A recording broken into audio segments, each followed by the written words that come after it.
But right now, without further ado, our friend Yaël Ossowski with the Consumer Choice Center back with us. Yael, how goes it this morning? It's pretty good, Joe. Speaking of Spirit Airlines, now that I have an opportunity here, I was on Twitter X the other day talking about this specifically because it dealt with an antitrust merger, and I was actually arguing with a former commissioner of the FTC who was part of the government's effort to deny Spirit Airlines' ability to merge with JetBlue. So they originally put this forward. They were going to be merged together, and the government stopped them. And it did lead to a lot of issues with Spirit Airlines, as you talked about, the bankruptcy and the reorganization and what that means not just for Myrtle Beach otherwise. But the FTC commissioner told me I was all wrong, and I had the case, backwards. But basically I was right, as always, and little fun things you can do on the Internet these days. There were some major airline carriers during, as I said, that 2008 recession, right? That folded. What was it? U.S. Airways folded into American, and that was on the okay. But the two low budget airline cost carriers not okay here. 15 years later. Yeah, basically that. You did have U.S. Air that kind of got gobbled up, and that's what happened really for decades and decades in the United States. Is that you had airlines that kind of overstretched themselves, went bust, and then another airline would come along and buy the pieces. In Europe, the same thing happens with the big German airline, Lufthansa. It's just kind of a natural thing of capitalism. What a lot of government agencies do, though, is they come in and say, well, this is what we think the market should look like. We need that budget airline. We need this big airline. And that's really what makes it all the more worse for passengers, because that means that you have the government trying to make all these business decisions, and then all these kind of airlines are left scrambling, and then you have fewer opportunities and not as many of those budget tickets. Who knows what would have happened if the government didn't step in? Spirit could have gotten another buyer, another merger, could have gotten that one through, and that means that you'd have even more people visiting Myrtle Beach from all over the country. So who knows? But, yeah, it's a natural cyclical part of capitalism. Well, I do notice that there are some more regional and other low-cost carriers that are adjusting their business models. And one carrier that I've flown on a couple of occasions right now down to Florida, we went up to New England back in October, Velo Airlines. They don't fly to many of the major hubs, but they fly to the more regional airports, maybe just outside of a major metro area. And it's been a big hit with passengers because it's obviously very cheap. There's not the hassle of having to go to a major city, but they're just maybe a drivable 30, 40, 50-mile distance from that major metro area that allows them and allowed them to avoid a lot of the cancellations and delays that we saw during the government shutdown a few weeks ago. So,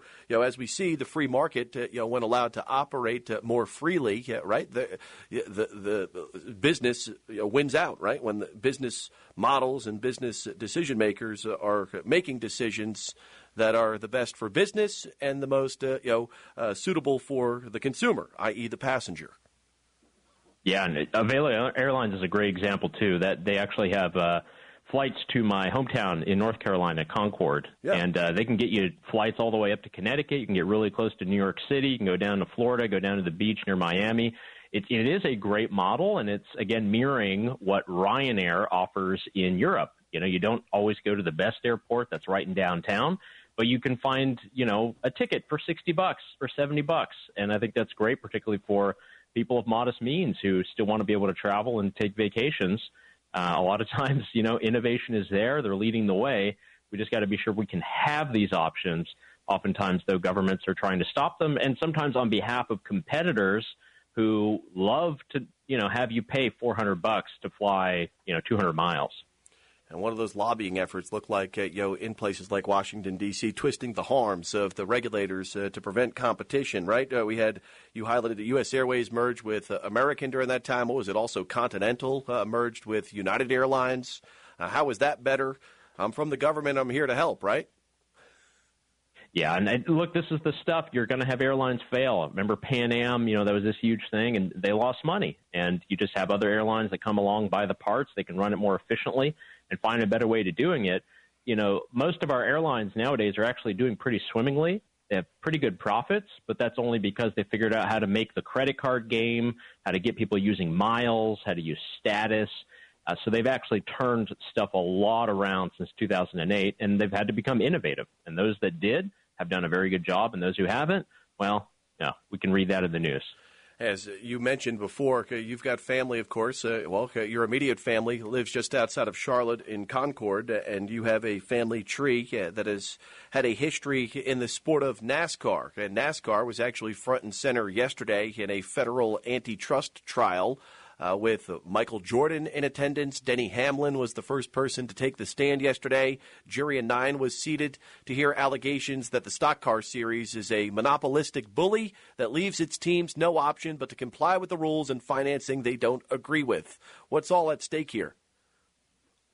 Well, it is a big deal, and there's only one sport in the United States that has an antitrust exemption. That's your beloved baseball league, MLB. So they are hands-off. They basically are the only sanctioned baseball league that can exist according to American law in the Supreme Court. But every other sports league is supposed to be able to compete. That's why you have NFL and sometimes XFL. You've had various leagues that come up. There's junior hockey and the rest. But this trial here is about NASCAR and its system of owners, drivers, and sponsorship. So it's really fascinating. Joe, normally when we talk about antitrust law, I'm talking to you about the tech companies and what they're trying to break up in D.C., but this is a private antitrust suit that's being put forward by Denny Hamlin and Michael Jordan. They have a team called 23XI. That is the team that they've put together, put millions of dollars investing in the sport, and essentially in order to compete, they're having to put up, something like 35 million just to have a license to compete. So that's kind of what's going to go through this trial. There's been a lot of decisions, just as a NASCAR fan myself, that, probably you don't agree with that NASCAR has taken. And NASCAR is a kind of a singular monopoly when it comes to auto racing. There have been attempts to start competing leagues. It's been a bit difficult considering that many NASCAR drivers aren't allowed to drive in those other series. And these are the questions that a lot of the jury are going to hear. It's going to be a nasty fight, because you got a lot of text messages coming through. You've got a lot of just cultural biases, text messages from NASCAR officials calling people rednecks, saying they don't know how to make money. I think it just shows that this is where the law and sports and entertainment collides. We don't have, basically government-sanctioned leagues necessarily, apart from that baseball example I mentioned, but this is going to show Can basically this private organization, NASCAR, stand up to using 100-year-old antitrust laws to try to break it up and make it a bit more competitive? I sincerely don't have a dog in this fight, so I'm watching this and reading this as much as a policy analyst and fan as I can. But it does show that, look, Michael Jordan is willing to put his name, his money on the line, and he's front and center. He's sitting right there in court representing the teams. So that is definitely going to have some impact on the trial. So essentially NASCAR a few years ago, they went to this charter model, right, where you have to buy a charter, a franchise, to have a spot guaranteed, in the different levels of the series when it comes to racing. And we love the underdog and the little guy in sports, right, the David versus Goliath. But this basically forces the smaller teams out of NASCAR because of the fact that they can't afford whatever the price tag is to guarantee them spot in the series. Am I correct in sort of why they're arguing this in court now? Yeah, this charter system has been in place about a decade, and it's essentially a license to field the team when the race comes on Sunday and the green flag drops.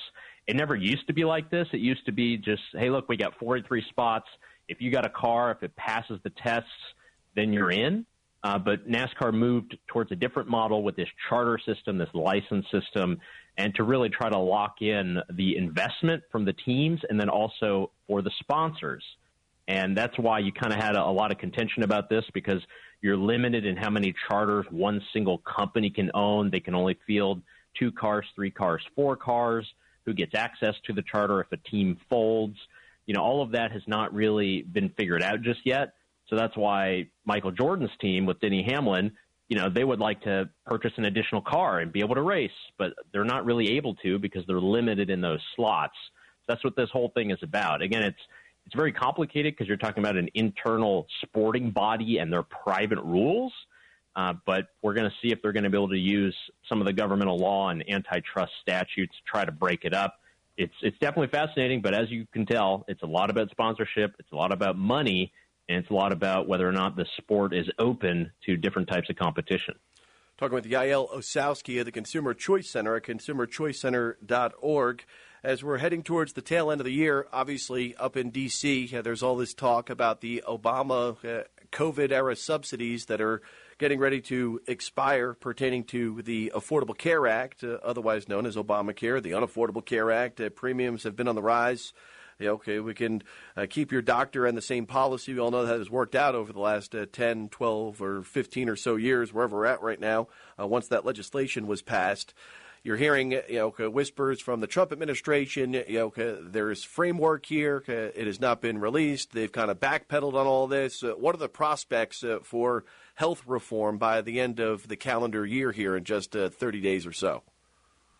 Yeah, so you have the end of the Obamacare credits at the end of the year.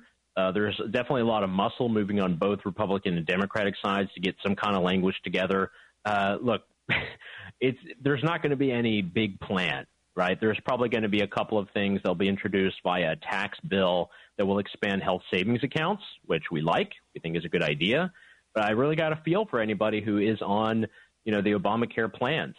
Most people are not on these plans, by the way. We still have a good 60% of people are on private employer plans. You have a lot of people who are on Medicare or Medicaid. So you're only talking realistically about 15 to 20 million Americans who are reliant on those subsidies. But again, if you're self-employed, that does include you. And it's not going to be fun when a lot of the insurance companies are readjusting rates, knowing that they're not going to get those big checks from the government. So I don't know what the bigger prospect is, at least from the House GOP. They've mentioned the health savings accounts. There have been a couple plans in the Senate. These will probably barely get over the line through some late night thing. So, Joe, I don't think this will be solved before Christmas. It'll be one of these things that happens right before New Year's, before midnight hits the clock.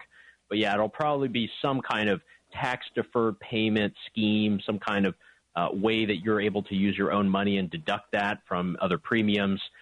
So don't look for any big plan. There won't be any nice, good free market plan that'll come to bear. Probably, though, if you're a betting man, they're just going to probably renew these credits anyway and say that we'll fix it in the new year, and that probably won't happen either. So today I'm playing the cynic, Joe. I don't see too much that's going to happen or change, and they're just going to renew the old stuff. Yeah, I would expect that to be the reality of it all, right? Because, as you said, moving into 2026 midterm elections, Congress is not going to want to make a big decision one way or the other. Because we can't give credit to the Republicans as we're trying to oust them from the majority. And on the flip side, Republicans don't want that talking point to be thrown around in the media for the next 8, 9, 10, 11 months to highlight the fact that it was the Republicans that let the subsidies and credits expire, allowing health insurance premiums to skyrocket for the 15 to 20 million Americans you just mentioned. So the political football continues. And I know you're a big proponent of getting rid of not necessarily, the marketplace, Obamacare, but employer-based coverage altogether, reworking that, allowing the individuals to partner maybe with other like-minded people and groups around the country to help negotiate what their premiums and plans should be and not have that solely based on the job that you have. Yeah, precisely. And also just rethinking insurance. We're only supposed to have this insurance plan in place if you do have some kind of health emergency, but we treat it like a piggy bank. And that's a problem because some people are going to use that piggy bank a lot more than you, and you happen to be in the same risk pool. And that means that they're going to the doctor, 10 times a year to look at stuff. You're going maybe once a year, but you're going to have to pay for that. And, we've kind of treated the idea of insurance, which works very well when it comes to other topics and car insurance and everything else. But when it comes with health insurance, it just kind of gets gobbled up. No one knows what the real price is of care. And really the only thing you can do is kind of free yourself, use some kind of direct primary care, use some kind of, health sharing ministry if you can find one. It's really the only way to opt out, unfortunately. And if you are an employer who offers the health care, the government gives you plenty of tax benefits in order to do so. So I totally understand it.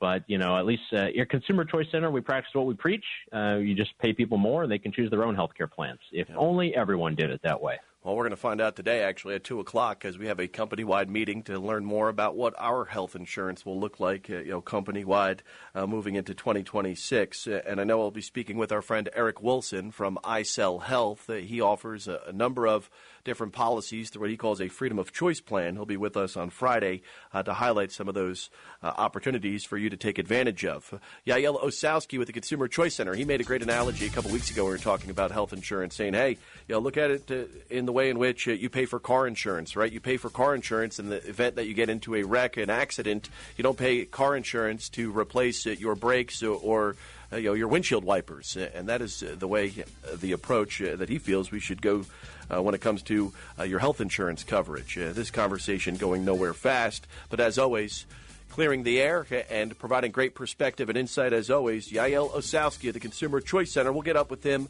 one more time before the end of the year, my friend. Always great conversation. We'll talk to you soon. All right. Thanks, Joe. All the best. That's consumerchoicecenter.org.